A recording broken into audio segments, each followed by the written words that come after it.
نحمده ونصلي على رسوله الكريم اما بعد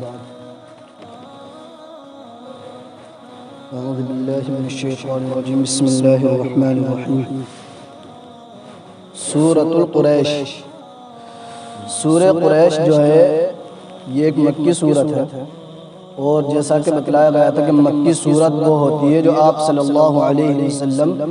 مکہ المعظمہ کی زندگی کے اندر رہا کرتے تھے، اور اس وقت جتنی بھی صورتیں نازل ہوا کرتی تھی یا آیت نازل ہوا کرتی تھی وہ مکی صورت کہلایا کرتی ہے۔ اور یہ مکی صورت اور یہ سورہ فیل کس وقت پیش آئی، کس وقت اللہ رب العزت نے نازل فرمائی؟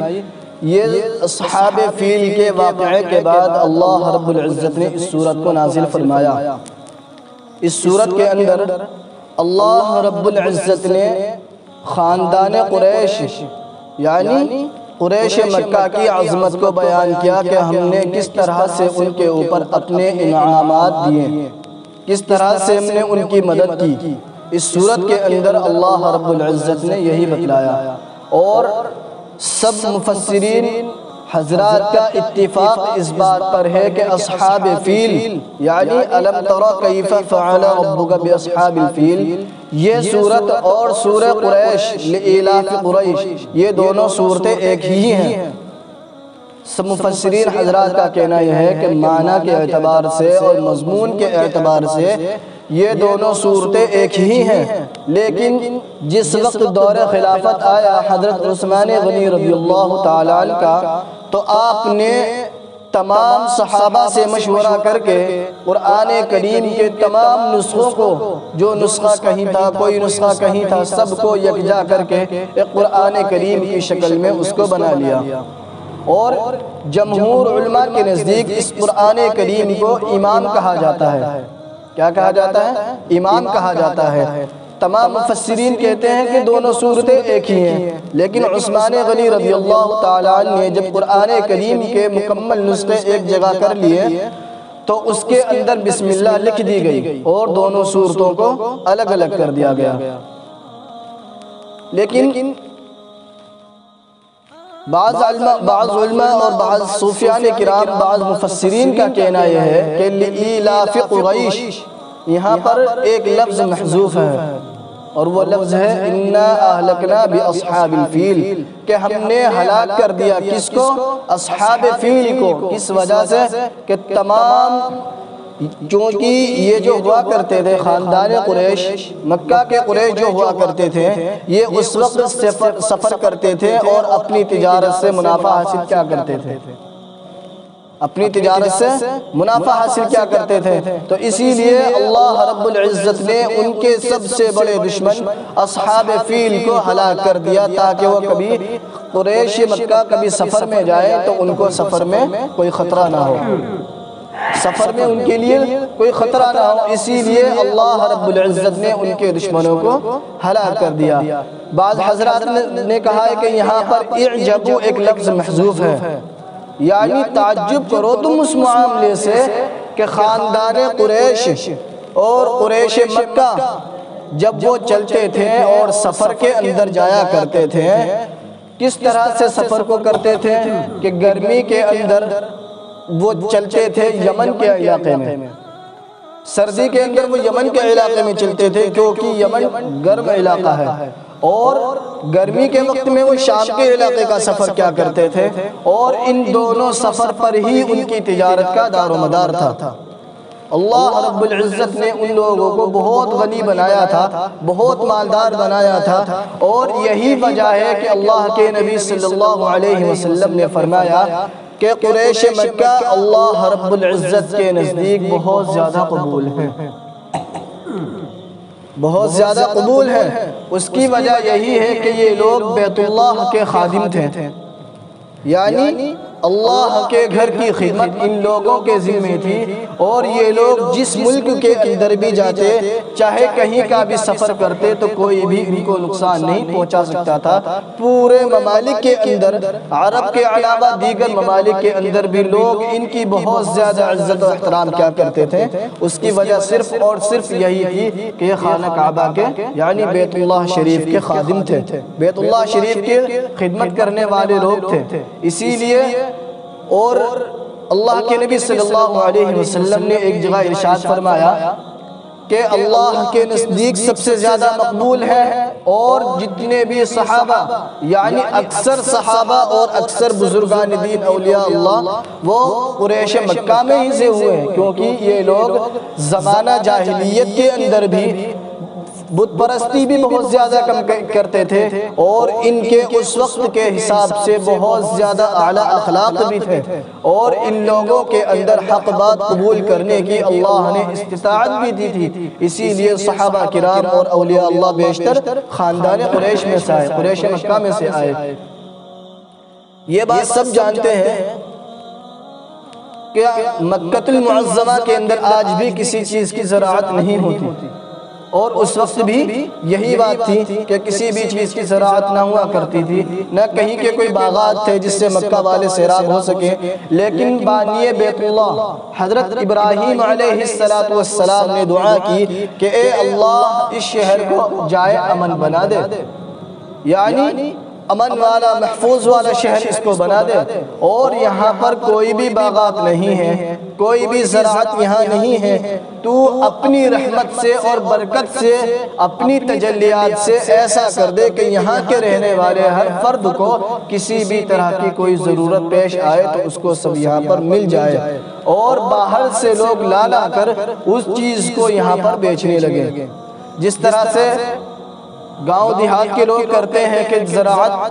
اپنے یہاں اگاتے ہیں، فصل کو اگاتے ہیں، اور پھر صبح گاڑی میں بھر کر اس کو منڈی لے جا کر تب بیچ دیتے ہیں، فروخت کر دیتے ہیں۔ اسی طرح سے مکہ کے اندر لوگ آتے تھے اور اپنی چیزوں کو بیچ دیا کرتے تھے، لیکن جب اس سے بھی کوئی گزارا نہ ہو رہا تھا تو اس وقت بنو ہاشم، آپ صلی اللہ علیہ وسلم نے فرمایا کہ اللہ رب العزت نے اسماعیل علیہ السلام کی اولاد میں سے کنانہ کو منتخب کیا، پھر کنانہ میں سے قریش کو منتخب کیا، اور قریش میں سے پھر بنو ہاشم کو منتخب کیا، پھر بنو ہاشم میں سے بنو عبد المطلب کو پسند کیا، اور پھر بنو عبد المطلب میں سے اللہ رب العزت نے مجھے منتخب کیا۔ اسی لیے یہ لوگ خانہ کعبہ کے خدمتگار بھی کہلایا کرتے تھے۔ تو اس وقت جو قریش مکہ کے سردار تھے وہ بنو ہاشم یعنی آپ صلی اللہ علیہ وسلم کے جد امجد تھے۔ تو ان لوگوں نے تو آپ نے مشورہ دیا، اور مشورہ دینے کے بعد یہ طے پایا گیا کہ جتنے بھی قریش مکہ ہیں یا قریش مکہ کے اندر رہنے والے اور باشندے ہیں وہ گرمی کے اندر سفر کریں ملک شام کا، وہاں سے تجارت میں منافع حاصل کریں، اور سردی کے اندر سفر کریں یمن کے علاقے کا۔ حضرت ابن عباس رضی اللہ تعالیٰ عنہ فرماتے ہیں کہ مکہ والے بہت زیادہ مشقتوں کے اندر، بہت زیادہ تکالیف کے اندر اپنی زندگی گزار رہے تھے، یہاں تک کہ آپ صلی اللہ علیہ وسلم کے جد امجد بنو ہاشم نے اس چیز کا حکم دیا کہ لوگ اپنے اپنے منافع کو دوسرے ملکوں سے حاصل کریں اور اپنی تجارت کے لیے دوسرے ممالک جائیں۔ جب لوگوں نے اس چیز کو اپنا مقصد بنا لیا اور جانے لگے تو بنو ہاشم جو سردار تھے قریش مکہ کے، ان کا یہ دستور اور یہ عمل تھا کہ جب وہ منافع حاصل کر کے آتے اور جتنا بھی منافع ان کو ملتا تمام قریش کے اندر، مکہ کے اندر اس کو تقسیم کر دیتے، چاہے وہ غریب ہو یا مالدار ہو۔ یہی وجہ تھی کہ ان کے وقت کے اندر غریب بھی مالدار کے برابر ہی سمجھا جاتا تھا۔ پھر اللہ رب العزت نے ان کے اوپر ایک احسان یہ فرمایا، احسان اللہ رب العزت نے یہ فرمایا کہ یمن کے علاقے میں تبالہ اور حرش ایک جگہ پڑتی ہے، اس جگہ کو اللہ رب العزت نے اتنا سرسبز و شاداب کر دیا کہ ہر چیز کی زراعت وہاں ہونے لگی، ہر چیز وہاں پیدا ہونے لگی۔ اور جب یمن والوں نے یہ دیکھا کہ اب یہ چیز ہماری ضرورت سے زیادہ ہو چکی ہے تو اب ہمیں چاہیے کہ اس کو خراب نہ کریں بلکہ کسی دوسری جگہ لے جا کر اس کو ہم فروخت کر دیں، اور وہ لوگ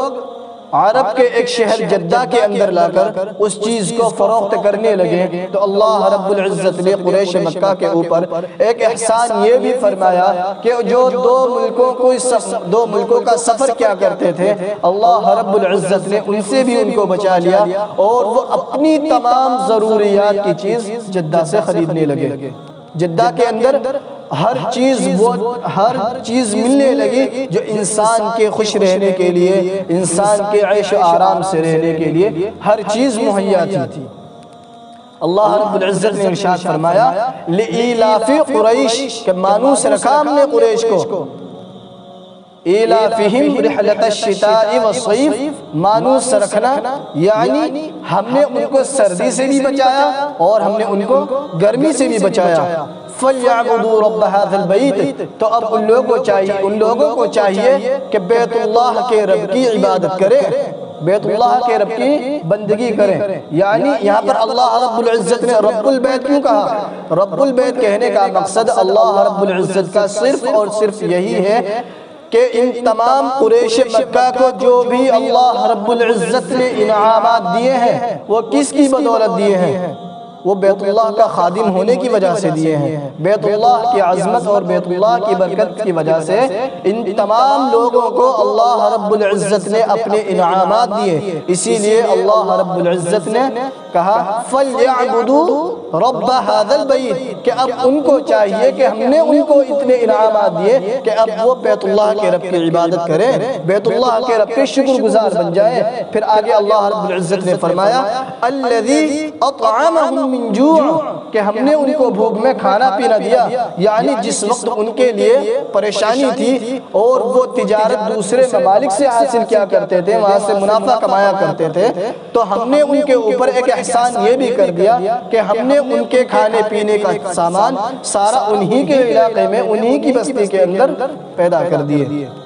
پھر آگے فرمایا وَآمَنَهُم مِّنْ خَوْفٍ اور ان کو دشمنوں کے خوف سے بھی معمور رکھا، یعنی وہ کسی بھی ملک کے اندر چلے جائیں لوگ ان کی بہت زیادہ عزت و احترام کیا کرتے تھے اور ان کو کوئی بھی دشمن کا خوف نہ ہوا کرتا تھا۔ صرف یہی وجہ تھی اللہ رب العزت نے اصحاب فیل کو ہلاک کر کے قریش مکہ کی عظمت کو لوگوں کے دلوں کے اندر بٹھا دیا تھا، اور یہ لوگ جس جگہ بھی جاتے بہت زیادہ محترم و مکرم یہ لوگ کہلایا کرتے، ہر لوگ ان کی بہت اچھے سے مہمان نوازی کیا کرتے تھے، صرف اور صرف بیت اللہ کے خادم ہونے کی وجہ سے۔ اسی لیے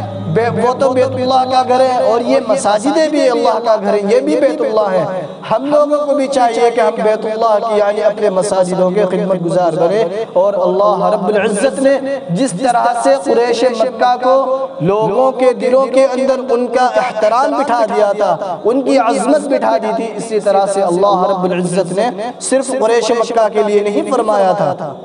اللہ رب العزت نے یہ تمام چیزیں قریش مکہ کے لیے نہیں فرمائی، بلکہ بعض مفسرین، بعض صوفیان کرام اور بعض بزرگان دین یہ کہتے ہیں کہ جو بھی شخص سورۃ القریش کو اخلاص کے ساتھ پڑھتا ہے اللہ رب العزت اس کو کبھی رزق کی تنگی نہیں آنے دیتا، کبھی اس کو مصیبت و پریشانی کے اندر مبتلا نہیں کرتا، اور بارہا بار اس کا تجربہ بھی کیا گیا۔ مفسرین حضرات کہتے ہیں کہ ہم نے اس کا تجربہ بھی کیا، کیونکہ ایک چیز یہ ہوا کرتی ہے کہ جس طرح سے قرآن کے اندر یا حدیث کے اندر کسی چیز کو ارشاد فرما دیا گیا تو صحابہ کرام، تابعین، تبع تابعین اور بزرگان دین اس حکم کو دیکھنے کے بعد اس کا تجربہ بھی کرنا چاہتے ہیں کہ ہاں یہ چیز واقعی ہو سکتی بھی ہے یا بھی نہیں ہو سکتی، یا یہ اللہ نے ہمارے لیے یہ حکم فرمائی یا صرف اپنے نبی کے لیے یہ حکم فرمائی۔ جس طرح سے حدیث کے اندر آتا ہے کہ اللہ کے نبی صلی اللہ علیہ وسلم نے فرمایا کہ جو شخص 70,000 مرتبہ لا الہ الا اللہ پڑھتا ہے اس کو فوراً جہنم کی آگ سے نجات مل جاتی ہے اور اس کو جنت کے اندر داخل کر دیا جاتا ہے۔ جب اس چیز کا مشاہدہ کیا علامہ قرطبی رحمۃ اللہ علیہ نے تو واقعتاً انہوں نے مشاہدہ کیا کہ بالکل یہ عمل پختہ ہے۔ اسی طرح سے جو اللہ رب العزت نے احکامات نازل کیے آج بھی ہیں، لیکن ماننے والے ہونے چاہیے ان احکامات کو۔ تمام بزرگوں نے یہ کہا ہے کہ جو بھی سورہ قریش کو پڑھتا ہے اور اس اخلاص کے ساتھ پڑھتا ہے، اللہ رب العزت اس کو کبھی رزق کی تنگی نہیں آنے دیتا، کبھی مصیبت و پریشانی کے اندر اس کو مبتلا نہیں کرتا، اور دشمنوں کے خوف سے وہ شخص محفوظ رہتا ہے۔ اللہ نے فرمایا نا وَآمَنَهُم مِّن خَوْفٍ، اور ہم نے ان کو دشمنوں کے خوف سے محفوظ رکھا اور ان کے اندر سے ہم نے تمام ڈروں کو نکال دیا۔ اللہ رب العزت نے اس سورت کو ارشاد فرما کر قریش مکہ کی عظمت کو بیان کیا، اور بعض مفسرین کے کہنے کے مطابق یہ سورت اور سورہ فیل دونوں ایک ہی سورت ہے، لیکن حضرت عثمان غنی رضی اللہ تعالی عنہ نے ان دونوں سورتوں کے درمیان بسم اللہ لکھا دی تھی، تو دونوں صورتیں الگ ہو گئی، لیکن معنی کے اعتبار سے اور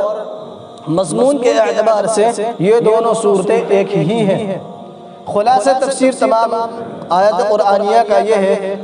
کہ قریش مکہ خونگر ہو گئے تھے، یعنی وہ سفر کے عادی ہو گئے تھے، سفر میں کرتے تھے وہ سردی کا اور گرمی کا۔ پھر اللہ رب العزت نے ان کے اوپر تمام انعامات دیے اور ان کو بھوک میں کھانا کھلایا، ان کو پیاس میں پانی پلایا، اور ان کو دشمنوں کے خوف سے معمور رکھا اور ان کو امن میں رکھا۔ تو اسی لیے ان لوگوں کو چاہیے کہ اب وہ اپنے رب کی عبادت کریں، بیت اللہ کے رب کی عبادت کریں۔